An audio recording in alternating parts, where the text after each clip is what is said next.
Bienvenue au premier épisode.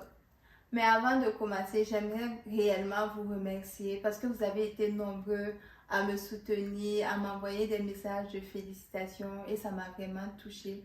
J'espère que le contenu que je vous présente va vous plaire. Aujourd'hui, je suis avec Ulrich Youbari, un Burkinabé aux multiples casquettes. Actuellement, il occupe le poste de CPI en ingénierie de régulation et contrôle et aussi PDG de Yuri Group qui comprend plusieurs sous-activités. Bonjour Ulrich. Bonjour Gloria, Merci de nous avoir donné de ton temps. plaisir partagé. Alors, rentrons dans le vif du sujet. Pourquoi avoir choisi de venir étudier au Canada? L'idée de venir étudier au Canada est venue dans un contexte où je voulais m'offrir des études qui me permettaient d'avoir la voie ouverte sur le monde, notamment aussi par des formations de qualité et aussi de l'expérience vraiment actuelle, de l'expérience accrue sur les défis que le monde nous propose aujourd'hui. Peux-tu nous dire quel a été ton parcours? Quel bac as-tu eu au Burkina? Et si, quelle étude as-tu fait? Ok, je vais vous faire le récit de ma venue au Canada. Donc, ça fait 7 hivers maintenant que je suis ici au Canada, à Québec City. Et premièrement, j'ai eu mon baccalauréat scientifique série D au Burkina Faso. Et à la suite de ça, j'ai décidé de venir étudier le génie informatique ici. Et j'ai commencé à l'Université Laval. Et vous savez très bien que quand on arrive en tant qu'étudiant étranger, on se sent dépaysé, on se sent aussi un peu seul et puis on a des difficultés à s'intégrer rapidement. Donc, dans ce contexte-là, j'ai fait 2 semestres à l'Université Laval et ces 2 semestres n'ont pas été favorables pour moi parce que je rencontrais beaucoup de difficultés tant dans l'apprentissage, tant dans l'environnement d'études et tout. Et à la suite, à travers des conseils de plusieurs personnes, des grands frères, des connaissances, des amis et tout ça, j'ai été capable de réorienter rapidement mon parcours pour continuer à l'Université du Québec à Trois-Rivières, cette fois-ci en génie électrique. Il faut savoir que le génie électrique et le génie informatique, c'est 2 ans de tronc commun, c'est juste la spécialisation qui change après, mais rien de si différent que ça. Donc, étant arrivé à l'Université du Québec à Trois-Rivières, je continue mon parcours en génie. Il faut savoir aussi qu'un parcours en génie ici est généralement de 4 années à 5 années. Mais la plupart du temps, les gens y finissent en 5 ans, 4 ans. Tout dépendra du nombre de matières que tu vas prendre. Cela peut dépendre que tu prennes 4 matières avec une matière qui fait 3 crédits. Donc, étant donné que j'ai eu pas vraiment un grand retard à l'Université Laval, mais tout de même aussi un retard, je me suis donné à la fois à l'Université du Québec à Trois-Rivières et j'ai fini mon baccalauréat en 2023. Donc, ceci a marqué la fin de mes études et depuis lors, je poursuis mon expérience dans le domaine minier où j'ai travaillé dans plusieurs mines actuellement. Je compte à mon actif pratiquement 2 ou 3 mines. Donc, c'est pas mal ça. Wow. J'aimerais savoir, c'est quoi l'ingénierie? L'ingénierie, déjà, c'est une partie de la science qui nous permet de manifester notre ingéniosité, notre créativité, notre enthousiasme à résoudre des problèmes du monde actuel. Donc, l'ingénierie comprend plusieurs disciplines. Vous avez le civil, vous avez la structure, vous avez l'électrique, vous avez l'automatisation, il y en a beaucoup. Donc, chacune de ces branches-là permet de résoudre des problèmes X donnés. Pour ma part, moi, je suis dans l'automatisation, la régulation, le contrôle et l'instrumentation. Je fais pratiquement tout ça qui est une branche de l'électrique. Donc, tout ça permet d'optimiser les systèmes, de faire la programmation des systèmes et aussi de moderniser les systèmes pour que nous puissions avoir des systèmes automatiques. Généralement, dans l'industriel, c'est beaucoup employé et même dans le résidentiel actuellement avec l'intelligence artificielle qui est en train de s'ingérer là. Quelles sont les raisons qui t'ont poussé à choisir le génie électrique?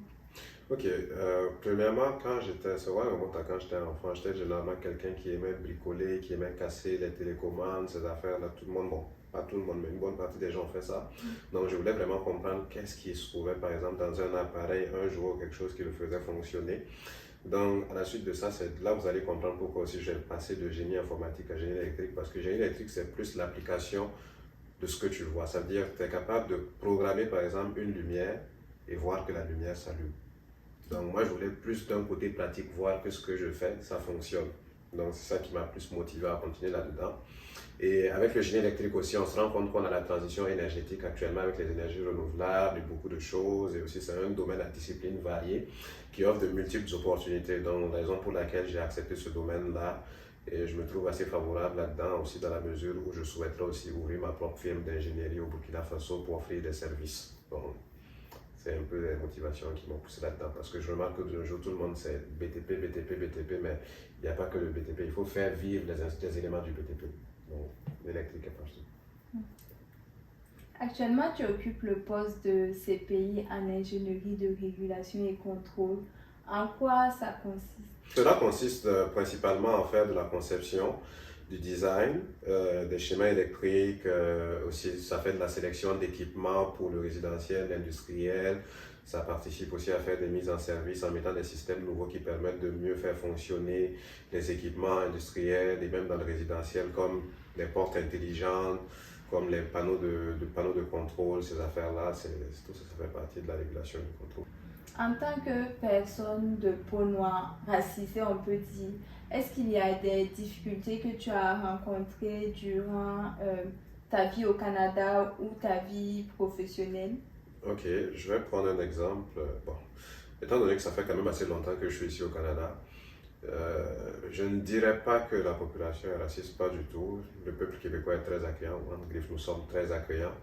Donc, moi, pendant l'année 2024, par exemple, j'ai été affecté à Terre-Neuve et Labrador, qui est une province anglaise. Dans ce territoire-là, nous étions pas plus que 10 à 15 Noirs dans la ville, il faut qu'on va se mentir. Donc, ce qui faisait que chaque fois que eux autres entre Griffes, les personnes de couleur blanche, nous voyaient, nous noirs, là, ils se posaient des questions, mais qu'est-ce qu'un noir vient faire ici? Ils se posaient des questions vraiment qui mettaient dans le sens où un noir n'a pas sa place là. Donc, c'était un peu ça. Et sinon, je pense pas qu'il y ait du racisme. C'est juste que les personnes n'ont pas encore dans leur culture que souvent les noirs, ils peuvent être à certaines places. Et moi, je prends un exemple dans mon cas, quand j'étais pratiquement le plus jeune de mon équipe. Donc, quand j'arrivais, on se demandait, mais as-tu fait juste le collège? Le collège, c'est juste ici les formations techniques. Donc, as-tu juste fait le collège? Pour eux, ils ne se disaient même pas que j'avais un diplôme d'ingénieur. Donc, ça fait que le noir aussi est toujours vu comme une personne qui est censée être en bas de l'échelle. Donc, c'est un peu ces choses-là que je rencontre depuis que je suis ici. On ne se dit pas qu'un noir peut comme exceller, avoir de l'argent, réussir sa vie, rouler en belle voiture, avoir fait de longues études. Non, pour eux, ils n'ont pas encore pleinement cette conception. Donc, c'est quand même un tabou qui commence à être démystifié parce que les Noirs aussi, ils sont pas restés derrière ici. J'en connais beaucoup qui sont quand même assez avancés, niveau étudiant, niveau entrepreneuriat et tout. Donc, si je comprends bien, on dira plus que le monde a peur de l'inconnu. C'est parce qu'ils ne connaissent pas vraiment les Noirs, notre culture. Ils ne savent pas comment on vit en Afrique. Oh oui, oh oui. Plusieurs fois, j'ai vu du monde qui se demandait si même on vivait dans des branches comme des films qu'ils voyaient. Oui. Ils ne se disent même pas que nous, en Afrique, nous avons des habitations propres à nous-mêmes. C'est ça, en fait, aussi que leur culture n'admet pas. Donc, et la plupart du temps, je prends le cas pour les étrangers qui sont ici, nous payons pas moins de 10 millions de francs CFA par an. Pour eux, quand tu leur dis ça, c'est quasiment une histoire fabriquée. Donc, il y a tout ça qui est là. Donc, mais bon, ça commence à se démystifier un peu. Tu es PDG de Yurigu. Peux-tu nous dire d'où est venue cette envie d'entreprendre? Ok, étant donné que je suis africain et que je suis arrivé dans un monde nouveau, il est tout à fait normal de chercher à avoir des opportunités qui nous permettent de nous en sortir. Dans le sens où personne ne viendra nous aider, ça c'est un, et nous sommes aussi responsables de la trajectoire que nous donnons à notre vie. Donc, étant arrivé dans un contexte où la pandémie de Covid-19 aussi s'est installée, nous sommes restés isolés à la maison, les activités et tout ont été freinées, gelées. Donc, nous avions plus de temps à la réflexion. Donc, dans ce sens-là, moi, j'étais là, je me disais, ben, je peux mettre quoi à profit dans ce temps-là pour avoir une valeur ajoutée sur moi-même. Donc, ayant pris cette résolution, j'étais là, je bouquinais sur YouTube, etc. Et j'ai vu des opportunités. C'est en ce moment-là que je me suis intéressé aussi à la crypto, où j'avais quand même de la liquidité due aux premiers emplois que j'ai eu au Canada, notamment préposé en entretien ménager, préposé en X ou Y chose. J'en ai fait beaucoup. Donc, à travers ça, j'ai fait des sous, j'ai investi en crypto, j'ai profité de la pandémie, j'ai fait un peu d'argent. Et après ça, j'ai fait un cours en savoir entreprendre à l'Université Laval. Et ça m'a permis d'avoir quand même quelques bases en entrepreneuriat, de comprendre un peu les rouages de façon assez rapide, entre griffes. Et là, j'ai parti ma première ferme de poulet en 2020, en juin 2020 si je ne me trompe pas. Et j'étais à une production de pas plus de 200 à 300 poulets. Et vous connaissez aussi un début en entrepreneuriat, on n'est pas censé faire des sous. Bon, on peut faire des sous, mais généralement ce n'est pas le cas. On subit des pertes, on commence à bâtir l'expérience due aux erreurs. Parce que de toute la manière, l'expérience se bâtit aussi sur le vécu et puis les erreurs. Donc, j'ai continué dans cette lancée-là. Et à la fin 2021, je pouvais passer à des productions de 800 têtes. Et dans la même foulée, j'ai été capable aussi d'acquérir un terrain plus grand qui me permettait de faire maintenant de l'agriculture, de l'élevage et toutes ces affaires-là. Donc, dans la même foulée, étant donné que j'ai commencé à faire du revenu, j'ai été capable de partir Yuri Sonore, qui était ma deuxième activité, qui, elle, agissait notamment dans l'événementiel en faisant la location de matériel de sonorisation et tout ce qui va avec ça. Donc, on a animé plusieurs places, des événements, tout ça. C'était quelque chose qui était bien, j'étais content de ça. Moi-même, je mettais la main à la pâte. Et après ça, je pense en troisième activité, j'ai été capable de créer ma société qui permettait de faire le transport avec mes taxis-motos. En Afrique, au Burkina Faso, les gens savent c'est quoi les taxis-motos. Donc j'en ai acquis qui étaient capables de se promener dans la ville et me générer du revenu. Et après ça, j'ai continué aussi à investir dans toujours mon agriculture et mon élevage parce que j'aime beaucoup l'élevage. Et à travers ça, j'ai été capable de passer maintenant à des productions de 1500 poulets. Généralement, chaque 3 mois ou 2 cycles par année que je faisais, je ciblais plus les périodes de fête qui étaient les périodes là où on était capable de faire plus d'argent. Et puis maintenant, si je ne me trompe pas, souvent je me perds dans mes activités, mais ça arrive. Donc après ça, j'ai été capable de faire ma société de livraison maintenant, où avec mon équipe, on a déployé aussi une application qui permettait de faire la mise en relation entre les livreurs indépendants et les clients. Parce que je prends le contexte, j'étais assis. En réalité, il y a quelque chose aussi que je profite, je fais une parenthèse, il y a quelque chose que vous devez comprendre. En tant qu'entrepreneur, pour faire de l'argent, vous êtes obligé de répondre soit à un problème de la société, ou soit vendre vos services. Ces deux mobiles doivent être des questions que vous vous posez quand vous décidez de vous partir en entreprise. Parce qu'il ne suffit pas de créer l'entreprise pour la créer, mais si la création de votre entreprise ne répond pas à un problème de la société ou n'apporte pas une solution, ou même que vous ne vendez pas vos services, en réalité, il y a un problème à se poser. C'est en ce moment-là que beaucoup, en fait, ne réussissent pas à voir quel rouage prendre pour s'en sortir. Donc, étant donné que moi aussi, je suis quelqu'un de très observateur sur la toile et tout, moi, j'observais tout le temps du monde qui disait, j'ai besoin d'un livreur, par exemple, à Dassasco, j'ai besoin d'un livreur à la Patte d'Oie, j'ai besoin d'un livreur ici. Mais j'ai dit, mais on ne peut pas continuer à faire tout le temps des demandes en statut pour dire, j'ai besoin d'un livreur, j'ai besoin d'un truc. Il faut quand même un minimum d'intimité. Chacun doit être capable de, à travers une application ou un système, gérer ses affaires sans pour autant que tout le monde soit au courant que lui, à 16h, à 17h, il avait besoin d'un livreur dans telle zone. C'est pas normal. D'où l'idée m'est venue maintenant de créer Allo Yuri, qui est une application de mise en relation entre les livreurs indépendants et puis les clients. Donc cette entreprise-là, c'est quand même notre bijou actuellement. Et quand on a commencé avec 10 livreurs et chez nous, la politique était très simple dans le sens où les livreurs sont généralement des gens à qui on prélève 15% sur chaque course. Donc cela fait que on donnait de l'emploi quand même à une bonne partie des jeunes. Nous comptons beaucoup d'étudiants qui travaillent et jonglent études à la fois. Et chez nous, quand un livreur travaille, il est capable de générer 280 000 francs par mois. Wow. Oui, chez nous, un livreur, il fait ça. Nous avons beaucoup d'exemples, nous avons beaucoup de jeunes qui font ça et ils s'en sortent très très bien. Avec notre modèle économique, nous permettons quand même de résorber le chômage et de permettre aux jeunes de ne pas être là tout le temps à quémander des sous ou se mettre dans des activités illicites. Donc c'était ça vraiment l'objectif aussi. Et actuellement aussi, nous préparons encore une grande surprise qui va bientôt sortir parce que nous comptons avancer les choses au niveau de notre entreprise.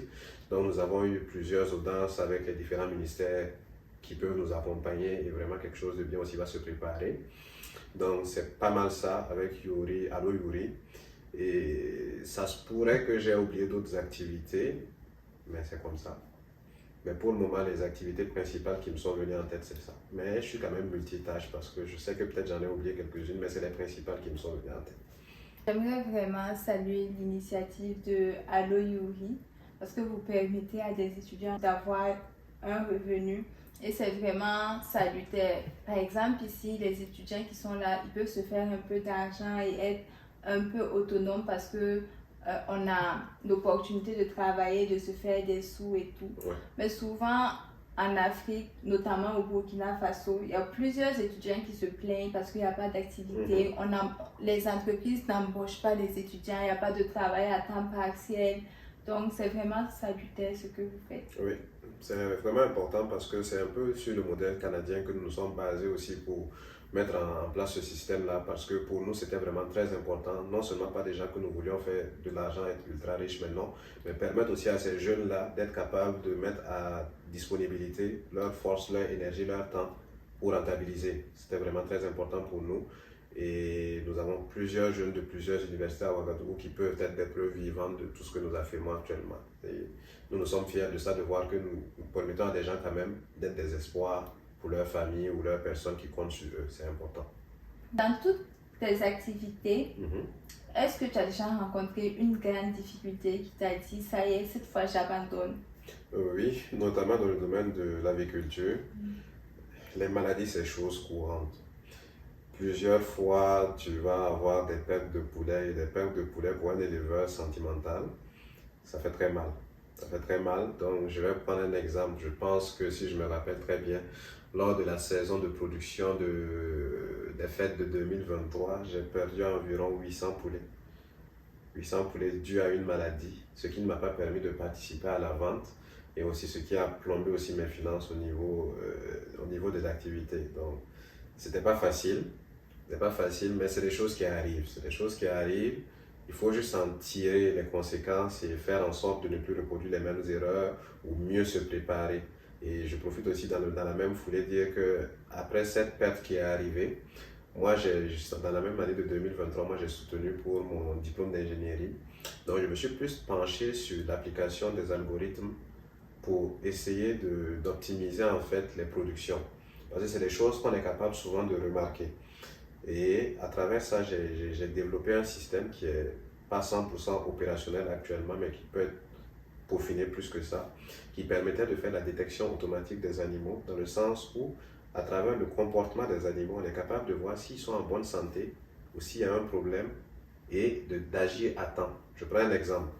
Un poulet qui ne bouge pas ou qui ne parcourt pas une certaine distance par jour, il y a quelque chose qui n'est pas normal. C'est comme un être humain. Un être humain ne peut pas rester figé du matin au soir. Il y a forcément un problème. Avec les animaux, c'est le même comportement. Donc, à travers les mouvements qu'ils effectuent, on est capable de voir, oui, le poulet il a assez bougé aujourd'hui, ça va. Mais ils sont plus restés immobiles aujourd'hui, il y a un problème. Donc, j'ai développé ce système-là qui est possible d'être retrouvé sur mon LinkedIn. Donc, ceux qui veulent pourront être capables de lire et puis c'est pas mal ça. Mais aujourd'hui, nous rendons grâce à Dieu parce que les productions se portent bien. Nous avons l'accompagnement aussi de plusieurs structures qui nous permettent de mieux nous former, de mieux disposer de meilleurs produits et aussi d'un suivi de formation. Donc, nous participons actuellement à la production au niveau national. Donc, nous sommes très fiers de cela. Le lien LinkedIn de la page de Ulrich sera mis en barre d'informations, donc vous pourrez y avoir accès et le contacter pour des besoins professionnels. Où te vois-tu dans 5 ans? Te vois-tu totalement entrepreneur, totalement salarié ou à jongler les deux au Canada, en Afrique? Je dirais premièrement que moi je suis un aventurier. Donc me situer dans le futur, c'est une bonne chose, mais le futur toujours il appartient à Dieu. Mais je me vois plus être toujours dans l'entrepreneuriat parce qu'on n'entreprend pas pour abandonner. Parce qu'il faut comprendre qu'une fois que tu te mets à entreprendre, tu participes à un écosystème dans lequel il y a des personnes qui vivent de ça. Il y a des personnes aussi qui se motivent de tes activités. Il y a des personnes aussi qui voudraient faire comme toi. Donc, tu devrais faire un minimum de nécessaire pour que ces choses-là continuent dans le sens où il faut que ça puisse participer toujours à l'histoire première, c'est-à-dire la motivation. Parce que quand on entreprend, c'est déjà ça. Il faut être fier de ça. Et ça donne aussi de la motivation de voir que tu fais quelque chose qui donne à des gens l'envie aussi de se battre pour se dire que oui, dans 4-5 ans, je peux arriver à faire la même chose. Mais paradoxalement aussi, il ne faut pas penser que le volet salarial, parce qu'actuellement je suis salarié, je travaille, il faudrait aussi mettre aussi ça dans la tête des jeunes, de la jeunesse, que c'est pas parce qu'on n'entreprend pas qu'on a raté sa vie. Il y a des salariés qui n'ont rien à envier à des entrepreneurs. Donc ça, c'est quelque chose aussi qu'il faudrait vraiment mettre dans les idéaux des gens. Mais toute chose est bien que quand tu veux entreprendre, pour vraiment, moi de mon expérience, pour vraiment mieux gérer tes activités et mieux vraiment avancer, il faudrait quand même que tu sois capable de partir de base avec ton propre argent.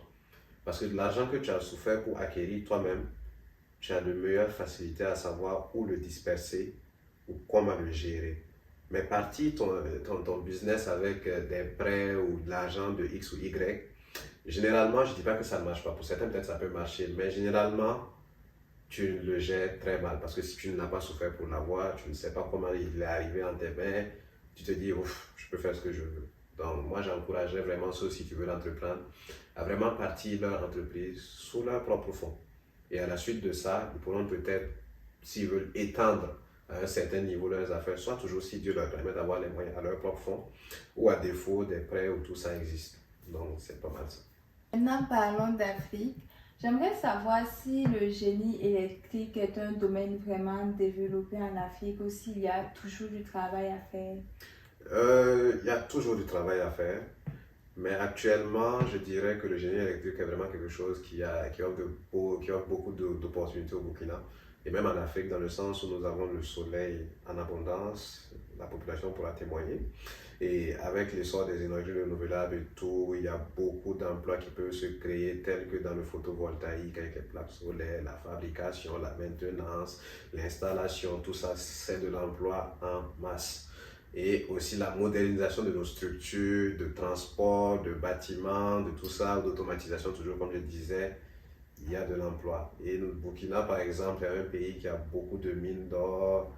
Donc, ces mines-là, forcément, ont besoin d'ingénieurs d'électricité, etc. Donc, moi, je dirais que c'est quelque chose à vraiment considérer. Surtout que c'est un domaine multidisciplinaire dont la base, on est capable de se réorienter facilement dans n'importe quelle branche. Ça a préconisé, c'est important. Encore merci Nono d'avoir accepté de venir nous partager ton parcours. C'est sûr que ça va inspirer beaucoup de personnes. Merci. Merci d'avoir pris le temps de regarder le premier épisode et rendez-vous au prochain.